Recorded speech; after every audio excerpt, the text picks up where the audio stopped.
Hey there, Mr. Reddit here. Welcome back to another episode of r/entitled Parent Stories. Our first story we'll be reading today, I'm taking two Karens to court. After that, am I the jerk for telling my fiance I've got the hots for her sister? And after that, live in a rental for over a year without paying rent? Good luck in jail. Now for every thumbs up this video gets, one Karen gets sued. But I haven't even done anything. So please smash that like button. And if you're new, subscribe and turn on notifications for new stories from Reddit every single day. I'm taking two Karens to court. I don't live in my home country, and I was thrilled to meet Em at university since she's from my country. Half a year later, we moved in together. Since neither of us had a working contract, we had to prepay rent for 6 months, plus deposit, plus agency fee. We didn't have the money, so I lent it from my parents. I didn't have any online banking, so Em transferred it from her account. Yes, I'm aware I'm naive. Next day, she told me, "Mom is coming tomorrow and will stay for 10 days. I was quite surprised and said, "Good, but I'd appreciate it if next time you consult such decisions with me instead of informing me at the very last moment." She laughed it off. While I think this was disturbing, the most disturbing thing is that her mom never left. She stayed with us for 6 months. It was during the lockdown, which they used as an excuse, but we all knew she could leave if she wanted to. On the 4th month, I started finding her flights and offered to pay for her ticket. Nothing. The mom never paid rent for her uninvited stay, but I also never got the money her daughter owed me in the first place either. They were quite terrible in every roommate aspect. Just an example of one of the last things they did. While all three of us were in our home country for a whole month, Em gave her keys to some random friend of hers. Of course, without telling me, I only found out because of a big fire that happened.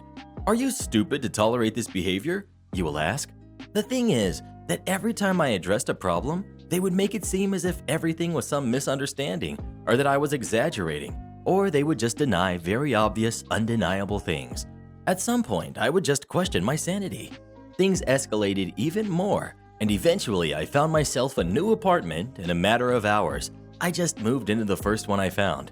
It was a tremendous relief. The thing is, I still want my money, and they won't pay me back. Em and her mom said they would love to pay me back if they had the money, but they didn't. All while uploading Instagram stories of their Euro trips. So I decided to give them 3 more months to pay me back before taking them to court. I told them about my plan, and it felt good to finally stand up for myself. Until this little voice in my head told me, wow, taking someone to court for not paying you back during what's going on right now when it's hard for everyone. What a jerk move. And that was the beginning of a new inner conflict. Am I the jerk for planning to take them to court? What do you think? Is OP a jerk for taking them to court or not? Please let us know. Of course not. Get your money back, bruh. Am I the jerk for telling my fiance I've got the hots for her sister? I've been with my fiance for 5 years. We rarely fight and have a lot of trust in each other. She and I are going to be married in a couple of months. We have an inside joke together that we're allowed to get with whoever we want the night before our wedding. We're both very aware it's a joke, and it's not something we really want to try. We haven't said actual names during the joke, but she was curious. She said she knows exactly who she would get with. I asked her who, and she said I'd have to tell her mine first. To be honest, I had never really thought about who. But when she asked, the first person that came to my mind was her sister, who is 5 years younger than her. I know this is probably messed up. I rationalized by thinking that since her sister looks like a younger version of her, it's like I'd just want to cheat on my fiance with my fiance when we first met, which now I realize sounds pretty awful. I didn't say and said I didn't really know. She didn't believe me for a second and kept asking. At one point, she jokingly said, "Who knows? I might be able to hook you up with her." I guess she could tell on my face that I felt bad about who I thought. She said it's okay because it's just a joke and she wouldn't be mad. I, against my better judgment, blurted out her sister's name. She stopped smiling and asked me, "What the heck did you just say?" I went into panic mode and said the name of a celebrity, but that didn't help the situation. She was unbelievably upset that I said her sister. I tried to give her my rationalization, and that only upset her more. She was near tears and told me that I was such a jerk. I told her that she said it was a joke and that she wouldn't be upset over whoever I said. She said that hers was her hot high school teacher back from when she was 17 and she couldn't believe that I wanted to get with her sister. Until last night, I slept on the couch because of it, and she's still sour to me about it. I've talked to some friends about it. My close friends that are women said I'm the jerk. My guy friends said I wasn't a jerk, but I'm stupid. Am I the jerk? Well, what do you think? Is OP the jerk or not? Please let us know. 10 things you should never say to your fiancé. We really need to get this guy a copy. Live in a rental for over a year without paying rent? Good luck in jail. Last summer, I bought a house trailer and decided to rent it out. It needed some work, so I posted 2 months free rent for putting carpet down in the living room, hooking up the hot water heater, and putting in a toilet. Got a nice couple with a newborn willing to do it. Great, no lease, month to month. No security deposit, and the rent was $450 a month. So they did the work, so I didn't ask for rent for 2 months. Everything was fine. Side note, there are a few state laws that come into play. If you don't pay rent for 3 consecutive months, you are considered a squatter, which means the landlord doesn't have to fix the property and can actually padlock it and deny you entry.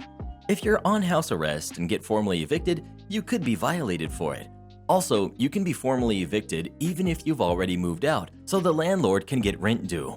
Also, even though there are eviction bans, if it happened before the ban, then it can still go through. Plus a few other conditions that still allow someone to be evicted. It's up to the judge really. Fast forward 5 months, and still no rent money. Yes, they had a newborn, and they were young and didn't have a lot of money. But the husband can spend $1,500 on a new engine for his project car. They can afford to go out to eat and spend money on electronics, but no rent. So after that 3rd month, I did nothing. The weather was turning cold. I didn't put in the furnace like I promised, and if they hadn't had a newborn, I would have padlocked the house. They were bragging about their tax refund. I gave them a shot to catch up, and they basically said that they know their rights and were in a rent strike. Illegally, I might add. You will see later. When the global issue started, husband got laid off, so I gave them a break. When he went back to work, I asked for back rent again and was told to buzz off. I finally had enough. I told them they had 14 days to get out or I was doing a formal eviction, and seeing he was on house arrest, he knew what that meant. I honestly was trying to keep him from having to go back to jail and keep an eviction off of their record. I was trying to be nice and civil. So they left and I cut my losses until I checked the property. Everything they put in, they had removed. Everything they got free rent for was gone. I was upset and filed for a formal eviction. It didn't go as they hoped. They said I didn't provide heat, so they went on a rent strike. Only they didn't file that with the courts or hold the money aside. They just thought they could stop paying rent. What they put into the trailer was less than the rent. The judge agreed with me that seeing they took everything, I was due those 2 months' rent, and the biggest. He started slamming my character, so I said, "Well, you didn't tell me you were going to be on house arrest when you rented the property."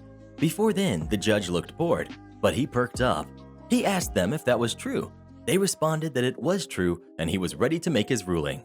I received 15 months back rent at $450 a month and $2,000 in damages because the way they removed the stuff, they damaged a lot of things. As for him, the judge said he had no choice but to turn the eviction over to his parole officer. Fast forward to this month. His house arrest was violated and he was arrested. They actually had the nerve to ask me to speak on his behalf. I didn't. Ruling was his remaining 6 months are now being spent in jail. They have a bad eviction on their record and they owe me money. Know the law before you play the game. Update. I forgot to add that social media blasted me like I was the scum of the earth. I have to make my own special Thanksgiving meal? Oh, it'll be special all right. With the holiday season coming up, I've been thinking about past years. My family and I differ in a lot of ways, but I especially differ from my mother. Ever since I was little, we couldn't see eye to eye. She's the type of person who prioritizes looking good in social settings, whereas I'm the type of person to not give a flying dolphin. She's expressed deep shame in who I am, and I've lost track of how many times she's angrily asked, "Why can't you be normal?" As I've grown into an adult, I've found ways to understand her and try to keep peace. We learned we have a few things in common, like places to go, and preferred scents and perfumes. Now, one of the things my mom has been very bad about is tolerating that I'm vegan. I started as a teenager, but my mom wanted no part of it. She immediately stopped cooking anything for me, including plain side veggies that she would normally cook for everyone. Whatever, I learned to cook. Whenever family get-togethers happen, such as during holidays, birthdays, or any other event, My mom and her family deliberately offered nothing for me. I would have to bring my own food or go hungry. Again, whatever. With their attitude, I don't think I'd trust anything they offered me anyway. One year, my family were hosting Thanksgiving. As per usual, I expected to make my own mini Thanksgiving meal, while she and my dad prepared the real Thanksgiving meal. Now, normally, I prepare a veggie roast, gravy, several sides, and a dessert. I make more than enough and always place my stuff on the same table with the rest of the food, in case anyone wants any.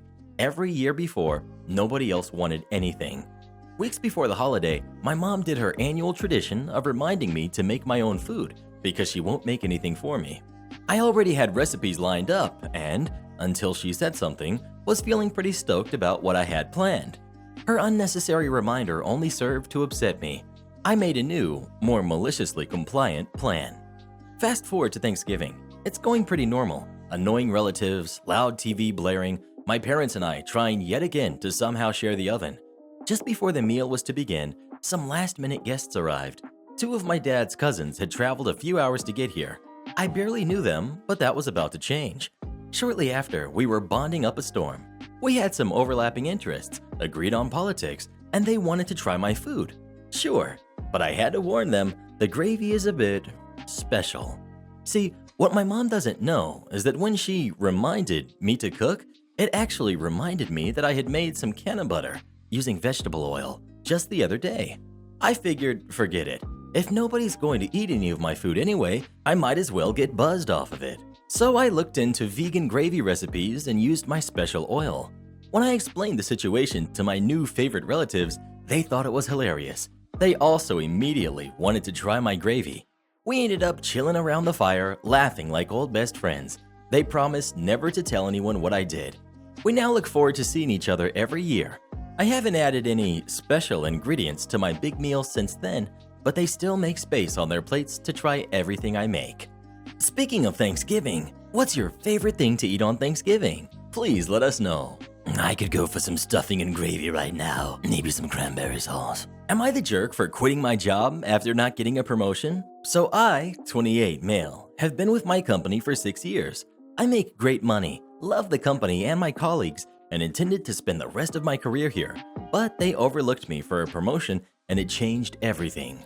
My immediate manager announced a month ago that he got a promotion to a different office in the group. Cue congratulations, but also excitement, as I also saw this as a great opportunity.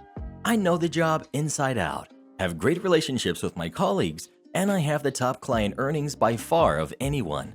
Plus, the 3 managers I've had have all been promoted from my position. I messaged my manager and HR that I wanted to be considered for the position, and I received a reply from HR acknowledging it. 2 weeks later, we were called into the conference room and introduced to the new manager. No one I knew, never worked for our company before, never worked in our field before. New blood, we were told. We'll shake things up, we were told. Afterwards, I approached my manager. He says he wasn't even asked for his opinion on his replacement, and sometimes it's just down to the whim of the partners and the relationships that have been cultivated with them. So I concluded I was never going any further here. I'm just someone who can make them a lot of money in the position I'm currently in. No need to move me up. So I contacted an agency and had a new position inside a week. Slightly less money, and I'm no closer to management position, but it feels good. But everyone thinks I'm a jerk. My old boss because I'm making him look bad in his last days, as I won't accept the offers they are making. New boss, who hasn't even started yet, has called numerous times saying I'm sabotaging her from the get-go. And finally, my partner, who thinks it's because the new boss is a lady and not about respect. They didn't even interview me, for goodness sake. So, am I the jerk? Sorry guys, my inbox has crashed and burned. I'll begin by defending my wife a bit. I did say some things I shouldn't have that resulted in her having that opinion. I think she mostly believes that I didn't mean what I said and it was just a very emotional moment. She made me regret saying it anyway, and I did discuss leaving with her before I did. My new boss has more management experience than me, and it is easily transferable. I've seen her work history. No one would expect me to train her in the job. Her difficulty will be in replacing the revenue I generate in her first 6 months. That's what she is upset about. The offers they are making are purely monetary. I'd prefer a promotion. They avoid the subject. Yes, this was an emotional decision. As someone commented, I threw a tantrum, but at the moment, I don't regret it. Edit 2. I made that comment I shouldn't have made to my wife about the new boss, not to my new boss. I don't work here. Oh, do you want to? Years ago, as a teen, I worked at a pet store that had dark forest green polos for their uniform. The grocery store across from my apartment complex also had dark green polos for their uniforms. As that's where I shopped, I got a lot of people asking me for help. To be fair, while our logo was huge across our backs, it was tiny on the front, so I often got approached from the front or side by people asking for assistance. I knew the store pretty well, so most of the time I would just point them in the right direction or help them get an item off of a high shelf.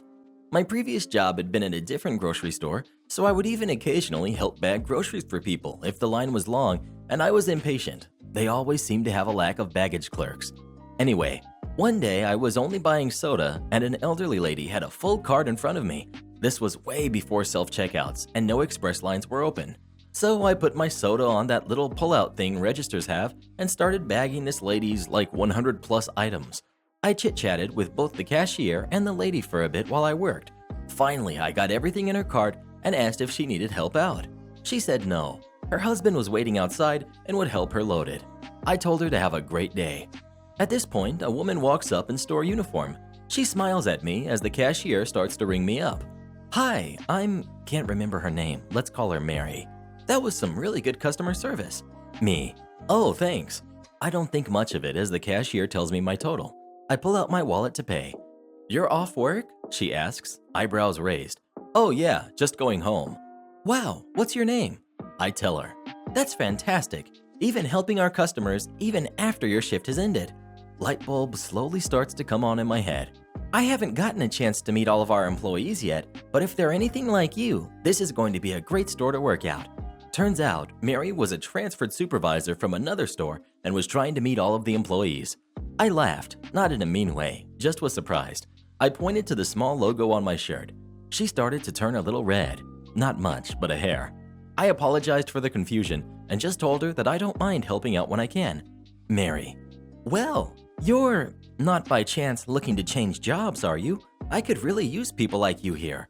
I declined as I liked my job and I was reasonably sure it paid better.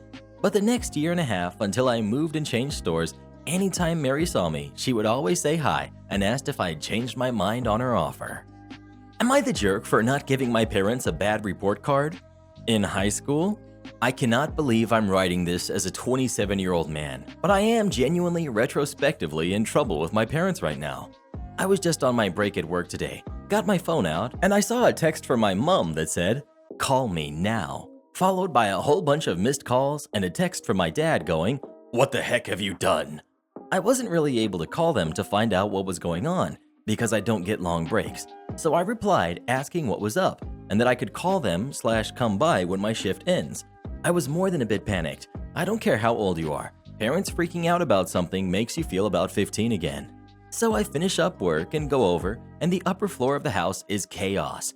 Various documents all around the floor, and the filing cabinet where they keep stuff like receipts and bills is on its side. Immediately I'm thinking, what the heck? Have they been robbed? Has somebody been hurt? But my mom comes up and starts berating me about how I'm a liar and a cheat, and she can't believe how I could dare do something so awful. I'm not getting any words in edgewise, and she looks on the verge of tears, so I go find my dad to find out what the heck is going on. It turns out my mom had been organizing the file cabinet, and shoved at the back she found an old high school report card that tracked effort, attainment, that sort of thing. And the thing is that at the time, I really hadn't been putting in that much effort, so my scores reflected that. I knew that that was a paddlin', so I just brought it home one day and stuck it in the file cabinet broadly, where I thought they went. Never told my parents and forgot about it. I never knew how I got away with that one, but I think the stars aligned and they just didn't happen to speak to any other parents about reports around that time. Anyway, in organizing, my mom found it, and not only is it not okay with her, it's like I've done something horrible, and I'm basically being treated as a man like I'm back in high school and need to be punished. Screaming, crying, the whole deal. I calmly said I was sorry, but that this reaction right now is what I was trying to avoid, and it would have been a heck of a lot worse back when you actually had power over me. This is a bit of a mess, but I got in my car, went home, and posted this. I don't ultimately know what the fallout will be. So, am I the jerk for hiding a report to try and stave off this reaction and being more concerned about my mom's sanity than I am apologetic as a full-grown adult? Well, who do you agree with? OP or his parents? Please let us know. I dare you to hide a report card from me, Mr. Reddit. I'm 4 years old. What's your excuse? This happened in August. We live in a coastal city, walking distance from the beach. We both had 2 weeks off from work and spent every day at the beach with the kids. We usually go early in the morning and stay until noon and then maybe go back in the evening. That day, my wife had left early with our oldest to prep lunch and I stayed behind with our 4-year-old daughter. As we were preparing to leave, my wife called to tell me to pick some fresh vegetables up because we had run out. The grocery store was on our way home, so it was okay. So we stopped at the store. I exchanged pleasantries with the owner, an old classmate of mine, and stay outside looking for what we need, while my daughter entered the store to talk with the owner's son. Same age, same preschool. The owner has 2 customers inside the store. Next to me is a lovely old lady that asks if I can help put some of her groceries in her cart, especially 2 5-kilogram bags of potatoes. I see no reason not to, and I put them in the cart. She thanks me, half in my language, half in Russian. I reply in kind. I understand some of the language because some relatives of my grandma were from there and picked up some of the language when I was growing up. She smiles and waves goodbye, and I return to my browsing. And then the Karen emerges. I want 3 kilograms of onions, 4 kilograms of potatoes, and 3 kilograms of tomatoes. And be fast about it. I'm in a hurry. I turn around to see a middle-aged woman in a sundress, sunglasses, big hat, stereotypical Karen haircut, with her arms crossed in front of her and tapping her foot. Because the store is self-service and I'm wearing swimming trunks, an old t-shirt, flip-flops, and have my beach towel wrapped around my shoulder and carrying a ridiculously huge beach bag, I give her no mind and return to my shopping. Big mistake. Karen decides to grab me by my shoulder. I gave you an order, boy. I'm 40 years old, by the way. Now do it, or I'll get you fired. I don't work here, I reply and take a step backwards. Don't give me that BS. I saw you helping that other woman. She kindly asked for my help to move her bags. I still don't work here. So? You only help your compatriots, you little jerk. What a disgrace. At some point, we had gathered spectators. The owner had come out along with the kids, and my daughter decides to come to my rescue. My daughter doesn't like people fighting and finds creative ways to break them. Why are you screaming at my father? He already told you he doesn't work here. My daughter chirps in when Karen stopped for a breath. Because he doesn't know his place. Now go away, Karen replies and starts to continue her rant. The owner is about to step in when my daughter walks up to her, sticks out her tongue, and blows a raspberry at Karen. The Karen is momentarily stunned. That's rude, she manages to say. Well, I'm 4. What's your excuse? My daughter replies. At that point, everybody except Karen starts laughing. Karen is doing her best imitation of a fish, her mouth opening and closing with no sound coming out. At that point, the owner steps in and tells her to leave and that her business is not welcome there. The rest of us have a good laugh, we picked up our groceries and went home. I just like dressing nicely. No, I don't work here. So there's a nice country shop near me, 26 female. It sells all sorts of nice shirts and everyday stuff, as well as high-end country brands and coats, etc. It was my day off and payday, so I wanted to go and treat myself. So I decided to dress up nicely in a pale blue shirt and some jeans with some boot heels, coincidentally a brand they stocked. I felt pretty good. Notably, the shop doesn't have a uniform. The staff have to wear on-brand clothing and are always greeting you and stuff, so they're obvious. Now, previously I've worked in retail, so I feel for the staff when the shop looks like it's been ransacked and people just ruin all the neat folds and throw coats back wherever. So there I was, minding my own business, trying on a jacket. Decided I need another size, so I zipped up the one I had just tried and put it back on the rail. Then some angry Karen is stood there, like right over my shoulder, as if personal space isn't a thing. Me. Oh, sorry, were you wanting to look at these? Karen. No, I've been stood over here trying to get your attention the last 5 minutes. I need this in another size. Can't believe how rude the staff is here. You can see I'm stood here holding the jacket. I just assumed this lady was shopping and had the jacket in hand because she wanted to buy it. Did not get a vibe at all. Me. Oh, sorry. No, I don't work, Karen. I mean, preferably I'd like it in a navy if you have it. Thrusts the jacket towards me. Me. Look, I do not work here. You can practically see the cogs turning at this point. Rather than apologizing, she goes on a tirade. Well, why are you dressed like you work here? Me. Excuse me? Literally, we are in a clothes shop. There is no uniform. I'm not wearing a badge. Well, it's just plain misleading. It's so inconsiderate. By this point, a retail associate walks over and smiles and asks if they can help with any sizes or anything. Karen points at me. Does she work here? Me. What the heck? Associate. No, sorry. Karen. Then why is she dressed like she does? Both me and the assistant were just lost for words. I gave her a few stern words after she started yelling at the employee. The girl was on the brink of tears. Karen stormed out, saying she was going to leave a terrible review. I apologized on behalf of Karen and for losing them her custom. Retail assistant reappeared with the manager 2 minutes later, who laughed and praised me for handling it diplomatically. Offered me a 10% goodwill discount on anything I chose, as well as a job. I've worked there for 2 years now. Never saw Karen again. Customer hands me bad check while trying to return used shoes. The original ordeal happened last week, and he came back yesterday to try his hand at giving us bad checks again yesterday. So I think it's time I post this story. Cast. We've got me. We've got the bad man. We've got Kay, my coworker who works at both of our store's locations. Oh boy, here we go. I was at the front running the register when this guy walks in. He starts asking me if we had these shoes here. He wasn't holding a box, and the counter covered his feet. So I lean over and see he's talking about the shoes he's wearing. I'm like, oh yeah, they're on clearance now though, so I don't know how many we have left. Then he starts talking about how they're the wrong size and how he wants to exchange them for a different size. I'm stunned that he wants to give me the hot and sweaty shoes he's wearing in exchange for a fresh pair in my store. And so I tell him I'm gonna need the receipt and the original box in order to do that. Of course, he has neither.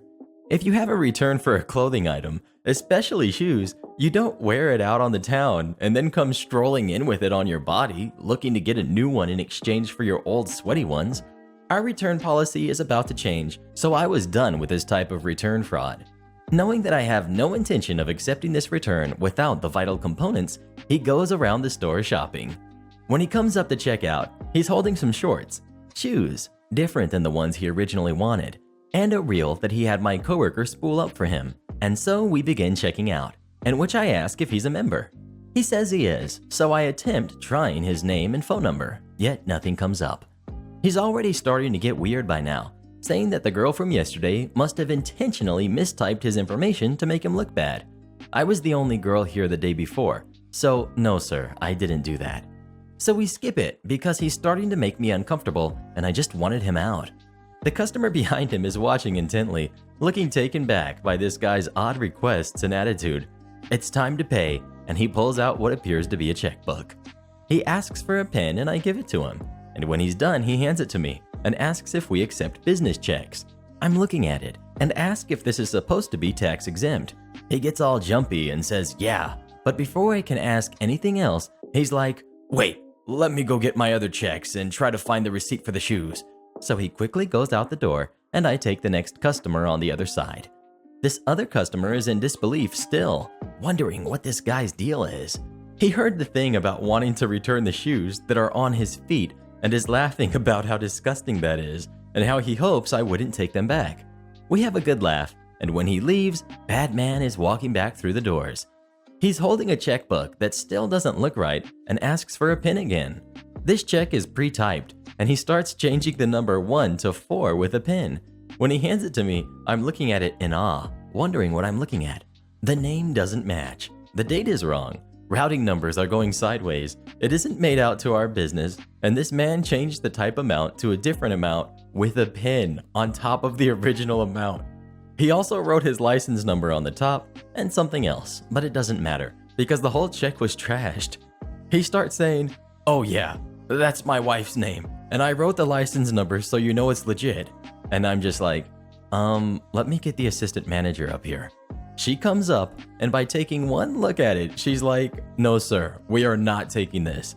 He starts arguing with her, asking what's wrong with it. The money comes out of the account automatically, so just take it, which it absolutely does not, and is like, well, I did this yesterday. He didn't. She keeps refusing, so he leaves in a huff, still yelling as he's walking out the door. He left everything behind, even the reel we spooled with his choice of line. A few days later, all is going well until one of the cashiers calls me up to help him with a check. I was right around the corner, and upon coming closer, it's the bad man, and I say, "Oh, hello again," which he clearly didn't like.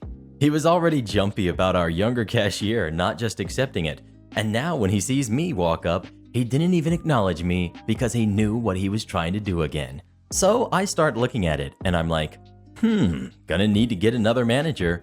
The other manager and me have the same title and powers, but I wanted backup because I didn't know how this guy was gonna react when he got denied for a second time. I quickly brief him, and we walk up together. My manager takes one look at it and is like, "No, sorry, we can't accept this." The guy starts pitching the same fit, like, "You haven't even tried to run it. Just run it and see what happens." But my manager isn't budging. One thing I love about him is he is not a pushover, no matter how aggressive someone gets. He finally says, "Sir, I'm going to say this for the last time. We will not be accepting this check." And he just stands there, holding the check for Badman to take back. Badman storms out again, like he can't believe we aren't going to take poorly done bad checks. This is the last we have heard from him, but that only happened yesterday, so I'm expecting this guy to come back and try it on a different set of my coworkers. I'm just glad I won't have to waste my time calling the check clearing company since we all know now it's a bad check by default. But I have figured out some interesting things since then. When I looked up the business name for the check, which is supposed to be what seems like a kid's sports camp, there was nothing online about it. I found a couple of addresses on the white pages, but no phone numbers or official website. The only thing I could find that was written by an actual human was some really bad Better Business Bureau reviews that talked about how this company charged them $1,000 even after their kids' lessons were over. And another review said the whole thing was a scam. When I told my coworker, Kay, about this story, she said she knew the guy from our other location. The store manager there was onto this guy and his fake checks as well. And she told me that one of the younger cashiers there accepted the check from him, and now they're just waiting on it to bounce. Now we have a district-wide email about people coming around writing fake checks, and to be aware. If you're going to attempt to make a living out of writing bad checks, at least try a little harder. I know he has to run his family sports scam at the same time, but come on man, get it together before you come on stage and perform. Please come watch this video next, you will love it. And huge shout out to Despair Doctor, our newest official channel member. Thank you so much for supporting the channel. Join as a channel member today, and we'll give you a special shout out in our next video. And to have us make any kind of video you'd like us to, just come visit us on Fiverr, link pinned in the comments below.